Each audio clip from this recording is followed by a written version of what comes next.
And I'm going to hand over to our speakers. Over to you. Thank you. Thanks, Tash. Hi, everyone. For those of you who don't know me, I'm Jo. I'm the physio at the Children's Hospital at Westmead. I work with Robin.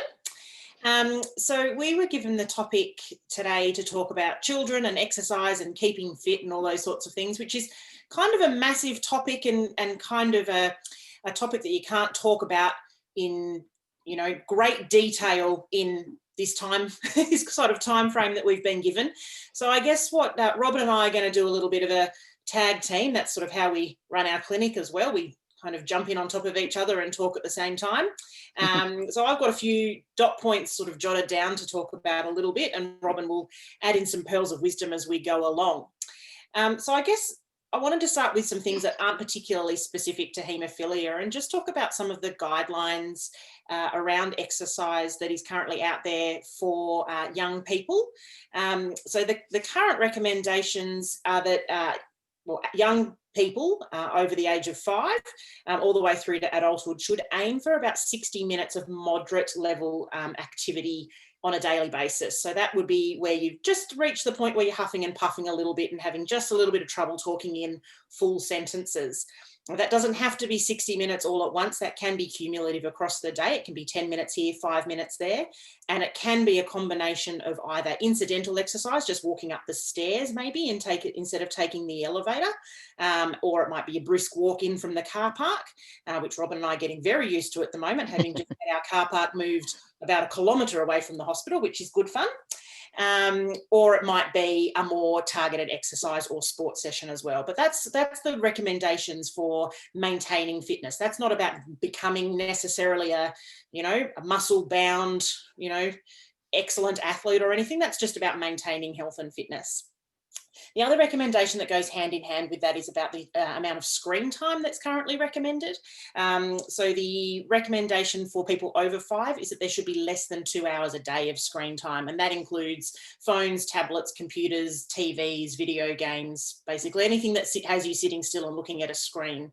They're recommending less than 2 hours. So when you kind of put that together, you see why exercise is such a big topic and why we talk about it so much.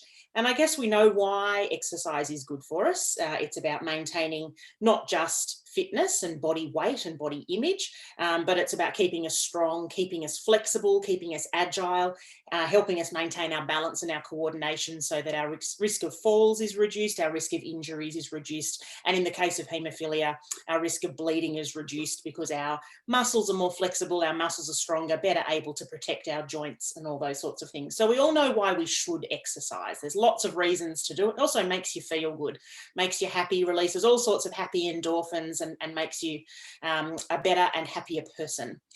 So there's lots of reasons to do it. But I guess in the case of haemophilia, and this is where Robin will start popping in her little pearls of wisdom as I keep talking, one of the things that we get talked about a lot is how to choose a sport and how to safely help guide our patients and their families into selecting activities and sports and exercises and things like that. And there's lots of ways to approach this topic, I guess. There are some guidelines that are around. WFH and various other places have resources that kind of try and categorise sports in terms of the risk that they might pose or quantify that risk in some sort of fashion. And I guess that the common categories that they drop the sports into are high contact sports, things like rugby league, rugby union, boxing, those sorts of things, which as on the whole, we don't recommend for people with bleeding disorders. Limited contact sport or moderate contact sport, which might either be that there's a little bit of bumping as part of the sport, like for example, soccer, or it might be that there's a higher risk of falling, so something like skiing or snowboarding. So it might not be necessarily be contact with other people, but there's a good chance that you're going to bump into something or fall over and whack yourself on something, and they're considered moderate contact or limited contact sports. And then there's your no contact sports, things like swimming and cycling and golf, orienteering, those kinds of sports that really there's much smaller risk of anyone bumping into anyone or anyone contacting anything. And they're kind of the 3 main categories that people look to. And I guess typically in haemophilia, we'd love to see everyone doing sport. Naturally, we want to guide people towards the lesser contact sports because they do come with that lower risk. But in reality, and I think Robin would agree with me, we know that people are playing certainly some of those limited contact sports as well. Particularly soccer is a very popular one in New South Wales. I don't know what the other states are like, but we have quite a few soccer and cricket players, which both would fall into that limited contact sort of category. And there's no reason why those sports can't be considered for a person with haemophilia. I guess knowing that this topic is really looking at sort of our adolescent 13 to 18-year-olds, what we would typically hope to see in a sporting sort of career, if you like, is that most of our kids coming through primary school up to about the age of 12 and 13 would be working on skill development. So they'd be developing basic hand-eye coordination, ball skills, throwing, catching, kicking, some sort of bat or racket skills, things like that, some balance, some flexibility. And that leaves them wide open to choose from a wide range of sports. By the time they hit those teenage years, they've developed skills in a number of different areas that lend themselves to a variety of different sports. So I guess what we would hope, and Australian kids fortunately tend to be really active and they do this, we'd hope that most of the kids have those skills ready to go and head towards whichever one takes their interest. We know that people are most successful at sport and exercise and persisting with it if it's something that they enjoy. So if you're getting social contact from it, if you're getting, lots of positive reinforcement by seeing those people or by winning or by beating your own personal best or personal records and things, you're far more likely to keep going with it than if it's something that feels like a chore, you don't like the people, you don't like the activity. So use the younger years to develop skills and have a bit of a try about lots of things. And then coming into the teenage years, you really start to specialize a little bit more, I suppose. Just like you do in your academic work, you start to choose your sports and your extracurricular activities as things that are really of interest to you. When you are starting into a new sport particularly, we do recommend starting slowly. Don't expect that you can run out and play a full 90-minute game of a sport you've never tried before. That's just not how the human body is built. So we do talk about starting slowly, doing training drills, and this is without haemophilia or without a bleeding disorder. We say the same thing. It does take your body time and the older you get, the worse it gets too, just PS.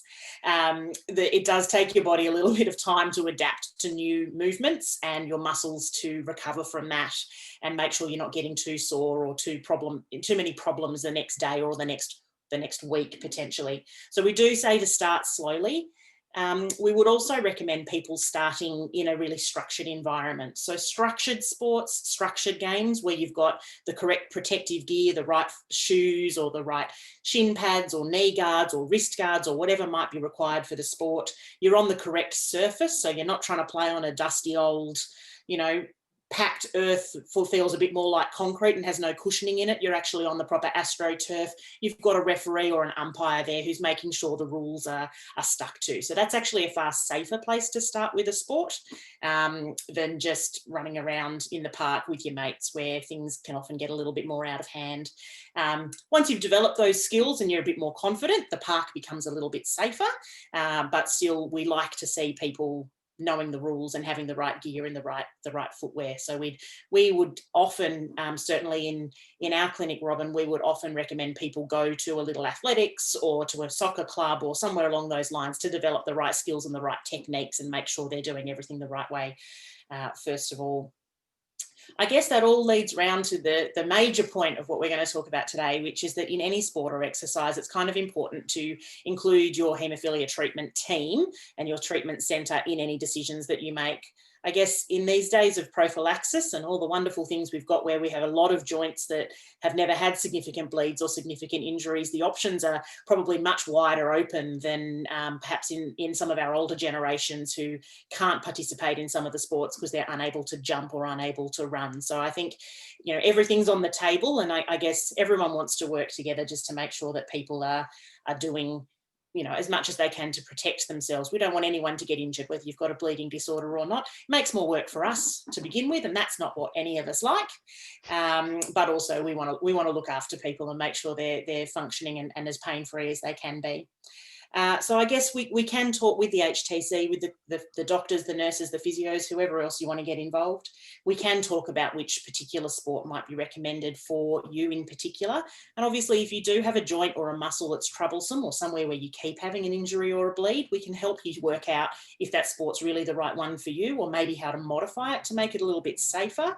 Or we can look at some bracing or some taping or some particular gear or equipment that might make something a little bit more possible for you. And I'm sure Andrew's got some hot tips around how he's done that himself as well. I've heard Andrew speak a couple of times, and I know he's done some spectacular modifications. So, we can talk about all those other things. And I guess the other thing, and this is where Robin's probably more the expert, we can talk about timing your factor and your prophylaxis to keep you a bit more protected. So we do, particularly with our very, very sporty boys, we do time factor differently, and we can look at different factor. And Robin, jump on in. Sure. Yeah, it's kind of hard to decide when to jump in. Yeah, we definitely would be talking to patients about, if you're really, really sporty, you've got training many times a week, or you have training once a week. Obviously, that's going to determine whether you have factor, several times a week, or you might need it, every other day, or you might need it every day in some cases, but you want to be protected on the days that you're doing your sport. So that's definitely something you need to have a discussion about, because everybody's going to be different. It depends what sport you're playing and what factor you're on as to what you're going to do. Yeah, absolutely. And I think we're I don't know what the other treatment centres are like, but we're pretty flexible at our clinic at the Children's Hospital at Westmead.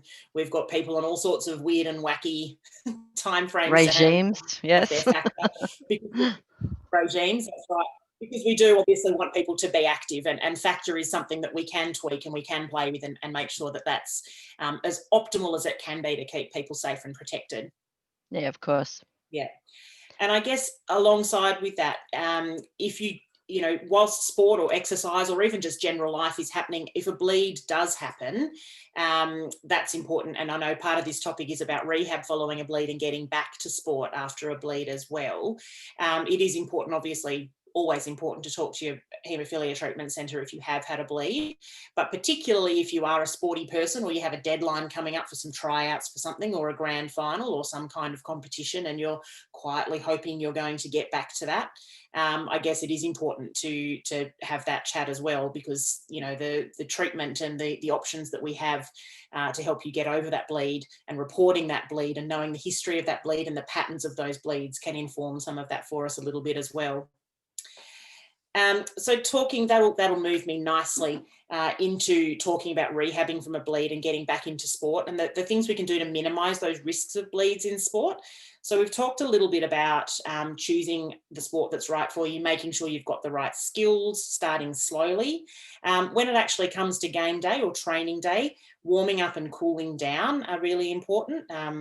And having your factor before you play. Having your factor before you play. Thank you, Robin. I saw you come off mute. I knew you had something to say.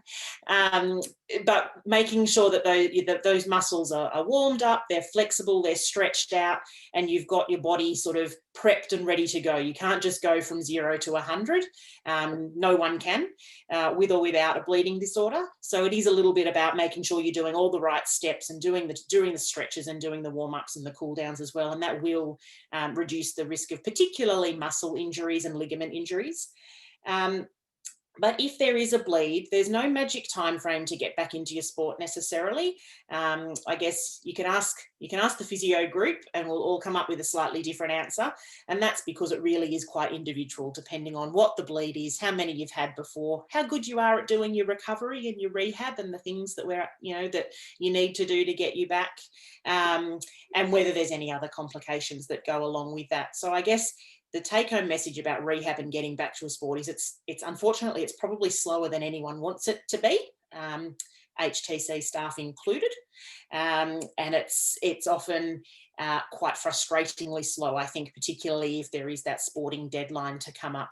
Our biggest fear, obviously, and everyone would know this, is the risk of a rebleed. And if you do go back to that sport too soon, there you will have a rebleed in a joint or in a muscle. So the physios particularly are quite cautious about slowing people down and stopping them walking and stopping them running and stopping them doing any explosive or high power work until we're quite convinced that the strength and the flexibility is back and ready to support the joint, doing the tougher things that are involved in sport and exercise. If you can't walk properly, you're probably not ready to run or jump or do any other crazy sporting activity. So we are probably focused more on just your general life and activities of daily living, being able to get up and down your stairs, in and out of the car, off to school. We like to prioritise school rather than getting you back onto the soccer field or the cricket pitch or wherever you want to be a little bit sooner. So it is a very individual thing coming back from a bleed, and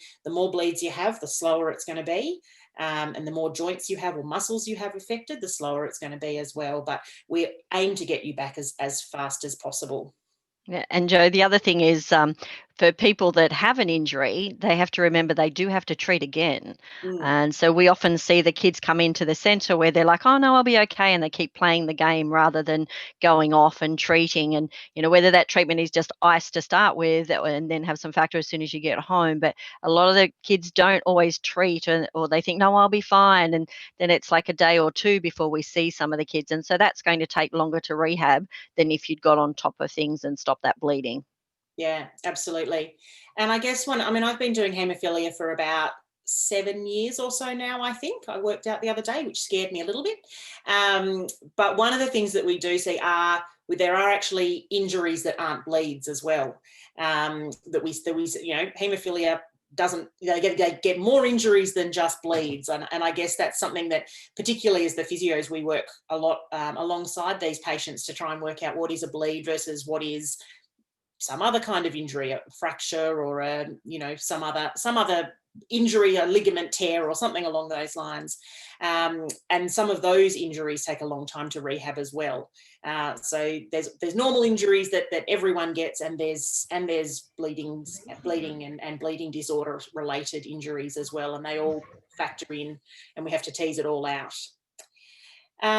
I guess the one last thing that I did want to talk a little bit about before, I think unless Robin's got more to say, before Andrew, because I know this will lead nicely into particularly into Andrew's background at the moment. One of the quite popular things around at the moment, particularly in COVID times, are home-related programs involving weights training and resistance training and those sorts of things. And I guess most physios would have a slightly different opinion on this as well.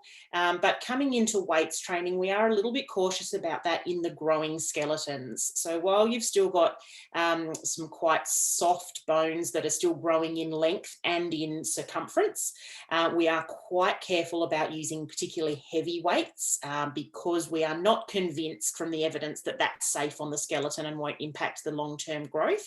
There's no reason you can't do weights, but we do talk a lot more about low weights, with high repetitions, or just using your body weight, things like a push-up or a tricep dip, because your muscles are built to support your body rather than lifting something really heavy. So I guess if weights or some kind of home program is what you or someone in your family is interested in, again, it's a conversation with the physios or someone along those lines who can give you a bit of guidance about what is actually safe in particularly the growing skeleton. It's quite easy to damage the growth plates in a bone if a weight is lifted incorrectly, or suddenly you lose control because your muscle fatigues faster than you think. And that's not something that we're keen on. So again, that's a conversation for the Haemophilia Treatment Centre. But I guess I'm going to summarise, Robin, and you can jump in if I've left something out there. But I guess we want everyone to exercise. We want everyone to be active. We want everyone to be being their happy, outdoors, energetic selves, feeling good, looking good, being strong and flexible, and minimising that risk of injury. So we know exercise and sport is important. We're happy to talk about just about any sport or activity or exercise with anyone. We'd like to make it possible for you to do what you're interested in, but it is a conversation with the HTC, I suppose, to make sure that we've got you as protected as we can. There will be times when we really strongly recommend against some activities. I don't think we are ever going to recommend boxing for a person with a bleeding disorder. I can't see that. Preferably not. So there will be some things that are a bit of a hard no, but most things we're happy to put on the table and see if we can find a way to make it safe or make it work or modify it somehow so that you can at least do some part of it if it truly is your passion.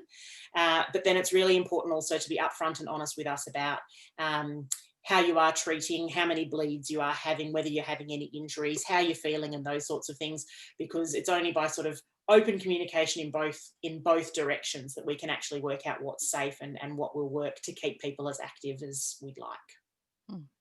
And I guess, Joe, just to add in, like diet, as in lots of good healthy vegetables and fruit. We see a lot of kids, and I presume there's adults out there as well, who have, low vitamin C levels, and we check vitamin D levels. So if you're not going out in the sun, you need to get out and be active so that you've got good bone strength and stuff as well. So just for people to be mindful of, normal healthy diets, and getting out in the sun is really good for you. Yeah.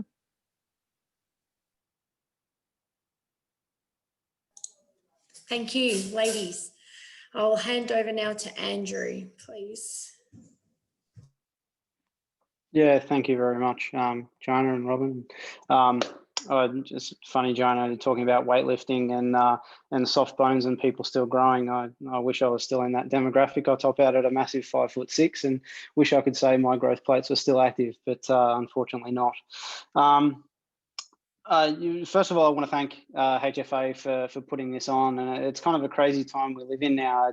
It's the first time that we're kind of really openly and honestly talking about sport, and we're able to have the conversation really young and early in people's lives now. It's such a great world that we live in, and I want to acknowledge the hard work that everyone in HFA and our community around Australia have been moving the goalpost forward and making our community better and healthier. So thank you very much. Just a little bit of background for me. I can see that I've got my physio listening on this, so please don't crucify me for anything that I say or do. Yeah, I'm Andrew. For those of you that are streaming in or haven't met me before, I'm from Melbourne, Australia, the world's most locked down city at the moment. And I'm 33-year-old, and I'm a patient with haemophilia and inhibitors as well. My CV, I'm a personal trainer. I worked in the industry for roughly 8 years, and my day job, I'm a senior project manager at the University of Melbourne as well. I was a patient at the Royal Children's Hospital under Professor Henry Eckert and Chris Barnes, and I'm now at the Alfred Hospital in Melbourne. A little bit about my background. At age 20, I lost 30 kilos. I had quite severe comorbidities from growing up with haemophilia and having inhibitors. For the first 12 years of my life, we actually didn't have an effective inhibitor treatment for people with haemophilia in Australia at that time, and unfortunately I had quite a lot of bleeds, which left me wheelchair bound, and with quite a long list of issues with my body. That all kind of changed as treatment quality got better, and I got a little bit more support from my haemophilia team at the Alfred to get out there and have a crack, and be a bit more physically active. And through that, I was able to lose 30 kilos and get my life kind of, no, I wouldn't say life on track, but get my body on track and get my mind on track. I think all the physios out there will say it, and it's kind of, it goes without saying that our bodies were made to move, and the more we move, the better that we are. And the more sedentary that we are, the more sluggish and slow we feel. And then there's the mental impacts of that as well. At that time, before I lost all my weight, I was stuck in a wheelchair. I'm actually sitting in at the moment. I use it as my office chair now these days because it's the most comfortable thing. But I found that I was bleeding quite a lot. I was very unhappy, and I didn't know why. And it was a vicious cycle. And it all come down to every time I'd have a bleed, I'd bleed in one ankle, then bleed in the other ankle. And it was purely because the large amount of weight that I was putting on my body, and I probably wasn't doing the right rehab like Joanna was talking about before. And so basically what I did is I took all that stress and load off my body, and my bleedings episodes went down from from 2 to 3 bleeds per week to 2 to 3 bleeds per month, or per every second month. So at that time, that was quite good for someone with inhibitors that was treating on demand. I never had any prophylaxis. So I was seeing direct benefits of being physically active. Unfortunately, the downsides to that, and this is the challenge that physios face everywhere, is that due to being so sedentary and so inactive, I had very, very poor muscle strength. I had quite a significant muscle wastage and really, really poor proprioception in my lower joints. So, and that was what Joanna was talking about skills development young, and that's developing that proprioception, developing that body balance and that mind-muscle connection that I lacked. And it's something that even to this day, at age 33, I'm still struggling with. And my physio and my haemophilia team will attest to that even though I'm quite physically active, I work out twice a day at the moment because there's nothing else to do when in lockdown. That these are things that I'm still developing over time. But I guess what I want to the message that I'm trying to put out to everyone is that being sedentary isn't something related to haemophilia anymore, and there's things that we need to do that you'll see on TV, people promoting how healthy it is to get active, and 30 days of cardio or activity, walking about. That relates to everyone in the world, and it's the same for people with haemophilia. There's the people out there with haemophilia that have pushed the boundaries, that have taken what it is to have haemophilia and live day to day in a sporting context to that next level. You've got, and these are very well known people, and I think there's a few articles that HFA have done. You've got, Tim Damos, who's a paramedic, who's a weightlifter. You've got Chris Gordon, who is an AFL umpire. Chris Bombardier, who climbed Mount Everest, Alex Dowsett, who's a professional cyclist, Clive Smith in the UK, who's an Ironman, Jack Bridge, who's a Paralympian from the UK in swimming. There are people out there with haemophilia that are really pushing the boundary with sports and showing that with the right treatment plan and the right support, and the right oversight from your physio and your medical team, that you can really be active and healthy growing up with haemophilia. And it's something that, if I could wind the clock back, I wish I had better access to treatment. And who knows where things could have been. But we're in such a time now that treatment access for a lot of people in Australia is not a problem, and in the non-developing world. And we are really now starting to be inclusive of people with haemophilia participating in sports at school. They're building those team bonding relationships. They're getting the social benefits out of being active and being healthy. And it just goes without saying that it makes us better people, and it makes us a lot more mentally strong. So without kind of going too far down the rabbit hole, that's a little bit about my story. I'm here in my home gym because this is where I live at the moment, and I'm more than happy to answer any questions or be berated by any of the physios here. So yeah, thank you, and again for the opportunity to speak. Thank you, Andrew. That was great. I'll start off with questions, and the first question is for Andrew. What is your advice for kids when they don't want to do any exercise? Ooh, that's a hard one. I know if I flash back to when I was a kid, all I would want to do is sit and play Call of Duty on my computer and do nothing. I think the key is finding an activity that they enjoy. There's nothing worse than your parent telling you must go swimming when you hate swimming. It is finding something that they enjoy and getting out and doing that. And you can relate that to going out for a quick walk down to the park, or finding a game that is physically active. Having said that, I mean, I now know that there's Nintendo Switch games that kind of like when the Nintendo Wii was out, they're fitness games, right? So we are starting to see blended, virtual fitness as well with the real world. But to be honest, it's not shoeboxing them into one activity. It's finding what they actually enjoy and developing that. I'd say to any parent, it would be really good to consult with your haemophilia treatment centre and the physio around what activities are safe, and then seeing what your child's passionate about, and seeing if you can translate that into some physical activity as well. You don't have to go out there and get a sweat on. It can just be getting 10,000 steps a day, or walking around for half an hour. Fitness doesn't mean you have to run a marathon. It can just be moving around. Great advice, thank you. Physio question. How do you deal with a physio who doesn't know anything about haemophilia?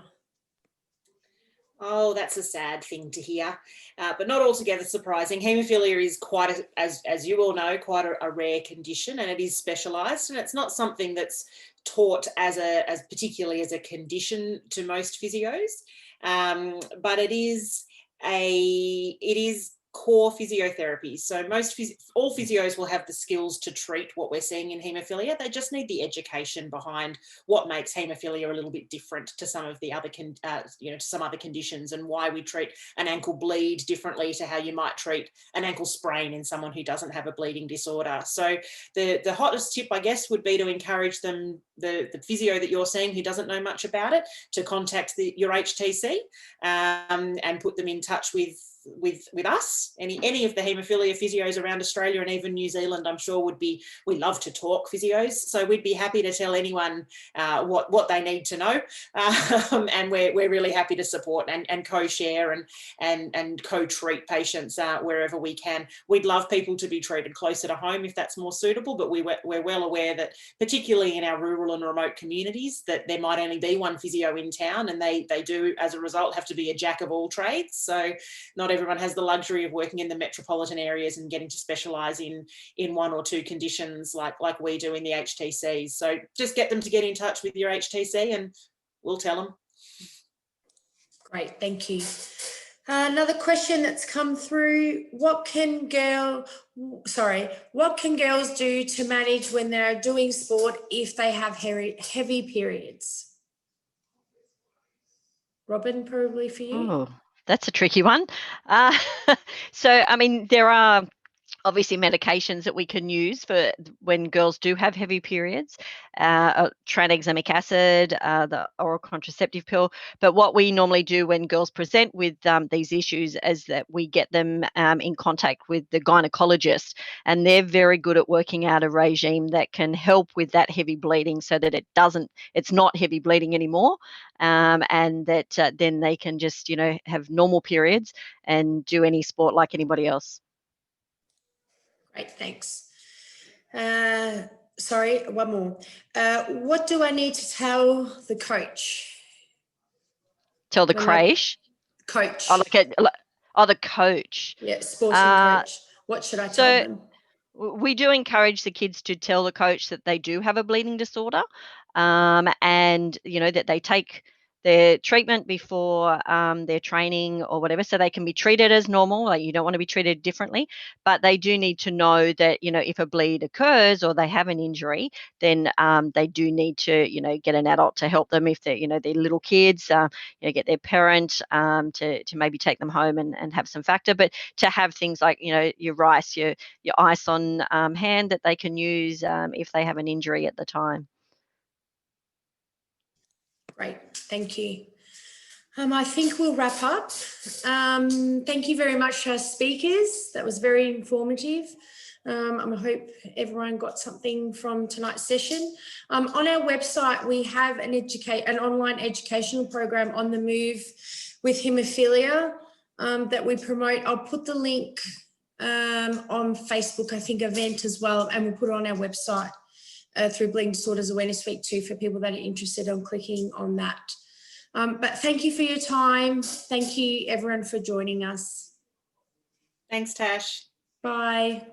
Thanks. Bye. Bye.